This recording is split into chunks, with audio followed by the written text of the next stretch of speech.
a new FromSoft game coming out this week, so I figured now is the perfect time to learn how Dark Souls 3 monetizes your pain like a woman. Dark Souls 3 is like a woman. It's irrational, crazy, and anytime something goes wrong, it's not their fault, it's your fault. That's true, it's always your fault, and never forget it. Out your entire health bar with one shot to compensate for a lack of unique moves. Ooh, yikes. Get good. You don't want enemies clipping through the floor into the abyss? Get good. Final boss, the worst boss in the game? Get good. And yet still in a fit of anger at 2 a.m. after 90 minutes of putting up with its bullshit, when you try to walk away from it, you can't. Nope. It's in our nature to love Dark Souls. It's literally how I was with Elden Ring. Like, I would be sitting there for like literally, I wanted like more than 2 hours on a boss, and then I just like need to walk away, but then I'd be like, no, I'm back in the fucking game. I'm gonna do this. You're gay.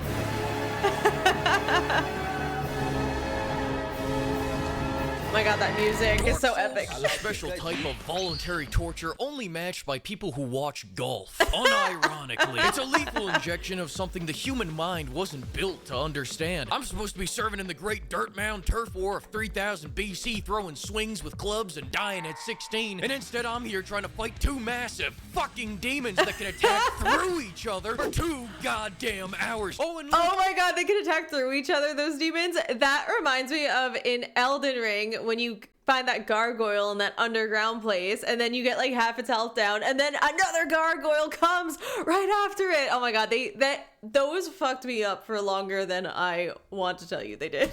This one can fly above the fucking camera. Oh my god. This game is pure distilled cortisol, and in many ways, it's what I consider the Antichrist to my dearly betrothed prototype. Despite both. But speaking of flying above the fucking camera, how about fucking Bale in the Elden Ring DLC? I know everyone like loves Bale, but like I could not see shit during that fight. I could not see fucking shit. Being 9 parts gameplay and a dash of story, Prototype had a relieving, soothing, and comforting gameplay loop that was better than charging the Super Soaker. Dark Souls feels like charging into a fiery building for $60 and then revisiting it every once in a while when you need to remember what it's like to feel that. Exactly. This game will drive you to drink because of its non-stop, relentless nagging. Ooh, you were auto-locked to the next target. We made you dodge off the fucking cliff. Ooh, we should go meet with my friends So on Friday. true. You never do anything for me. Ooh, you got one shot, and one shot, and one shot. This game will get. Why does he keep getting one shot? Is he not leveling vigor? I too had to learn that the hard way. Like when I was first playing, I was just like, I don't need fucking vigor. I'm not gonna get hit at all. And I just kept putting like all my stats into like other shit, like dexterity and like strength, because I was just like, I don't know what I'm doing, but I definitely don't need more health. And then I learned the hard way to actually put most of my stats into health, and then the game was a lot easier. Just so twisted up that you'll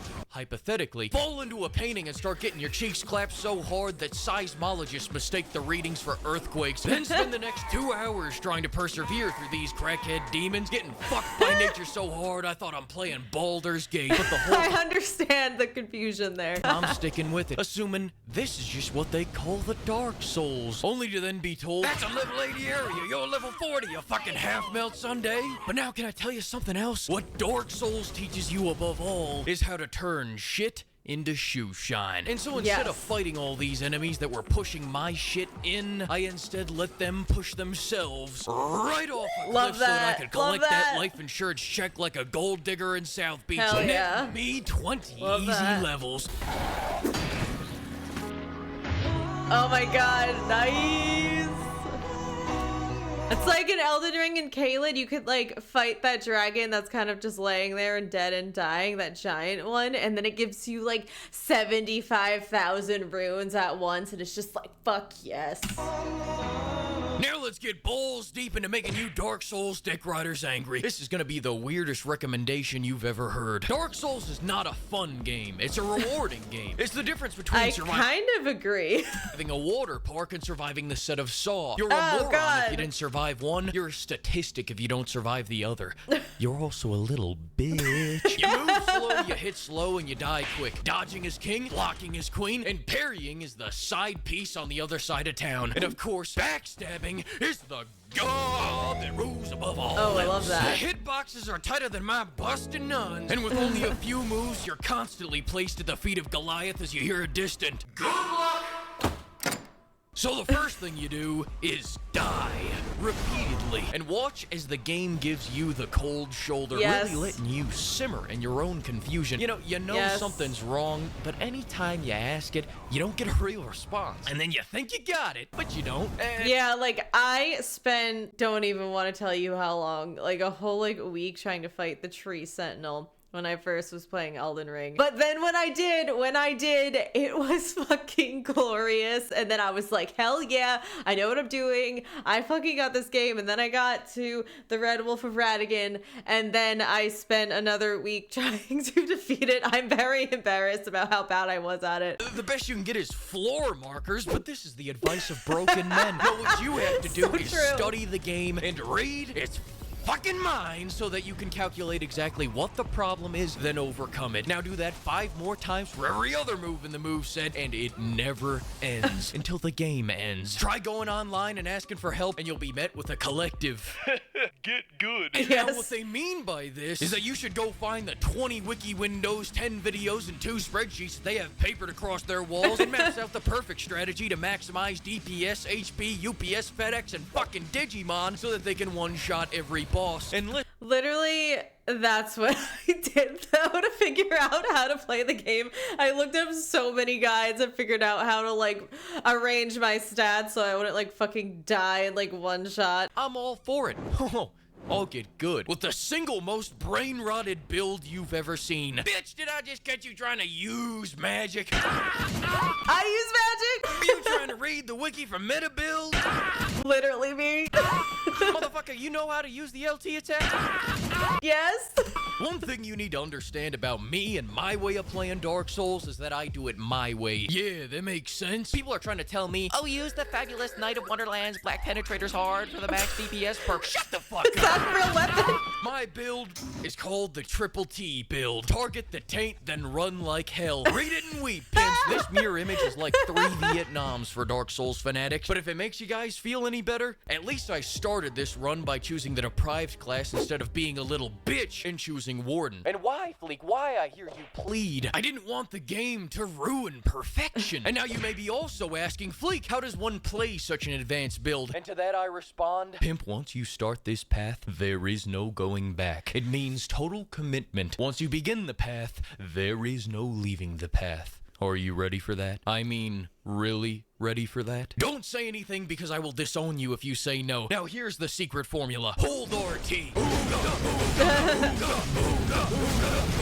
This is not a build, it's a way of living. Oh my god. See a Just boss force pushing his way through the game. I love that. Hey, whatever works. that you could one-shot if you ran around him? Take him head on, and if your sword isn't reaching the enemy because the game doesn't want you to be fighting him this way, get out a bigger sword that Yes. can. Wait, is that like working? See a horde of enemies? See Nice. the stamina bar? The Oonga Boonga Boogaloo Triple T Deluxe build is all about being too dumb to quit. The only change in our love strategy that. is the length and or the quantity of big weapons that we bring to battle. Other than that, get the chloroform ring so that you can microdose meth to regen stamina faster. Love and as that. for the Yes, getting to regen stamina faster. Like, I need more items like that in Elden Ring. Like, I like lose stamina like it's my fucking job. But yeah, if you could like regen stamina faster, good strategy. Love it. Become rotund. Rotund. That's kind of like the god skin armor a little bit. Now I'm gonna give you a second to cool off by talking about the story. People always go on about how awesome the Dark Souls lore is if you read all the wikis and chiseled tablets and talk to all the NPCs, and so I took a brief look at it, and this is what I can surmise. Yes! Yes, yes. What the fuck is this piece of shit? Did you really? I haven't watched a lot of Dark Souls lore, but I've watched a ton of Elden Ring lore, and I've watched so many theory videos, and I will tell you, I don't know what the fuck is going on. Can read? Now getting back to making the Dark Souls fans angry, most of these bosses ain't shit. The enemies with branding irons that shrink your health Ooh, bar if you yikes. violate the restraining order are more challenging to fight than most of these bosses. They look Once you challenging. learn the whack-ass timing of their swings where they go all like... You see that most of them have pretty simple movesets that largely rely on doing high damage rather than being highly aggressive or highly extravagant, including the final boss. Well, now I really want to play like Dark Souls. Actually, he's like getting me in the mood to try to play this game. I could try it. It's on PC. So I was expecting some grand spectacle, you know, some big old demon monster with some crazy drop the sun on you twice, 3 AKs, and a nice katana, 6 arms looking goofy goober. But instead, I just got a dude. Okay. Now, with all that being said, my hairline receded 12 inches because of these 2 bosses alone, and both of them were completely optional. It's like all the pain that was left off the table in the basic bitch base game bosses was all reallocated into making these 2 a living hell. And no, it's not. Yeah, I think that's what happened in Elden Ring too. Like they left the basic bitch bosses, and they were like, yeah, most people do these, but then like Melania, they like left all the challenge for her. Like that was difficult, but like, oh my god, it felt so good to like finally kill her.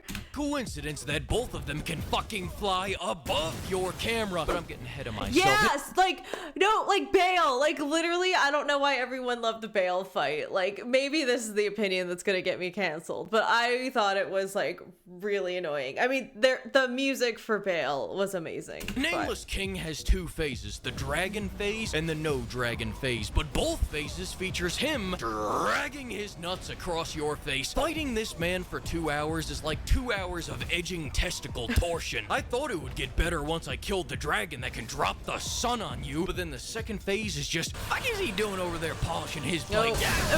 Then Lightning. the other boss is a separate case of 2-hour torsion, except this time the first phase is, I mean, it ain't shit. But then the second phase is all great. Oh, okay, I see the problem. Oh my god.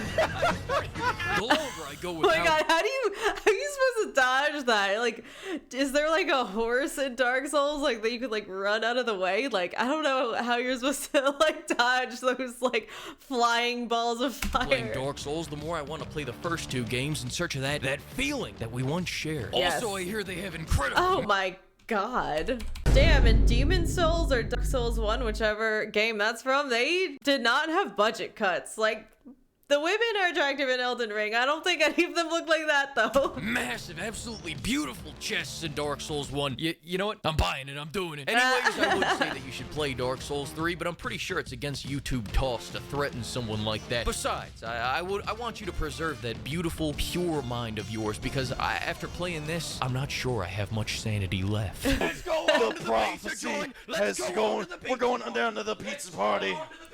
What is happening? Let's go to the fucking pizza joint. This, Look at the game. this live stream went off the rails. You see? What is going on? That's right. Huge thanks to the flock of pimps for funding this pain, and all the pimperers for keeping this clown car packed with nitro. And welcome to the new pimperers: Pimperer the Pimperer of Mankind, I love Pimperer that. Ben Carmine, Pimperer 12-piece Spicy, Pimperer Captain Titus, Pimperer Tyrion Dracone, Pimperer Herschel, and Pimperer Smokey Rider. Thank you, pimperers. Love this those shit is names. crazy. I love you, pimp. Thanks for watching, guys. If you enjoyed, please give me a like, comment, and subscribe. I'd really appreciate it, and it will help feed the algorithm gods.